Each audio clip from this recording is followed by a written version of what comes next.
Back on the campaign trail for president, then candidate Joe Biden said he would appoint a black woman to the Supreme Court if there were an opening during his terms. Well, 1 year into his first term, he has the chance to make good on that campaign promise. Justice Stephen Breyer, 83 and healthy, plans to retire in June, and it appears Mr. Biden, with an eye towards the midterm election in November, which could change the balance of power in the Senate, will very soon nominate a potential replacement. Eyewitness News reporter Mike Marza, following the developments, he's in the newsroom. Michael.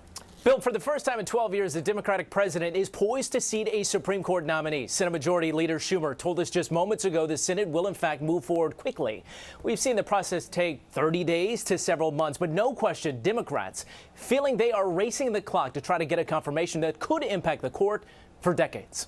Justice Stephen Breyer is retiring after 3 decades on the court.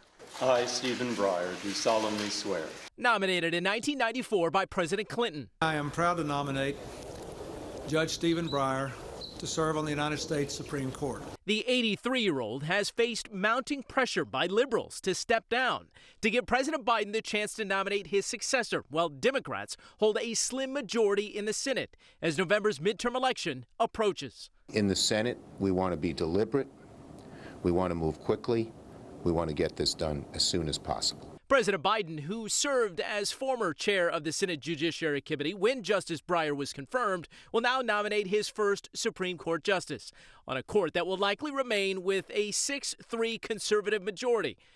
But President Biden's nomination will be historic, the president pledging to nominate a black woman, which would be a first. The fact of having a black woman on the court will make the court feel and look different, but also in all likelihood be a much younger justice than anyone currently on the court. Someone maybe in her early 40s that could be there for a very, very long time, long after President Biden is out of office. The reported shortlist has women in their 40s and early 50s, including Ketanji Brown Jackson, who was just confirmed last year to the Court of Appeals with 53 votes, earning support from Republicans, Senators Collins, Murkowski, and Graham. Senator Graham tweeting today, though, elections have consequences, and this is most evident when it comes to fulfilling vacancies on the Supreme Court. Viewing the court as a political tool is a notion Justice Breyer not only rejected, but warned Americans against.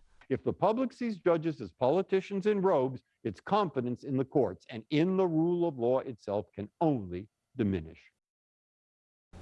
Justice Breyer is expected to make his official announcement as soon as tomorrow in an unusual move as well. He's also reportedly agreed to not only finish out his term, but stay on until his replacement is confirmed as the court tackles major issues in the session like abortion, gun control, and affirmative action. Sandra? Thank you very much, Mike.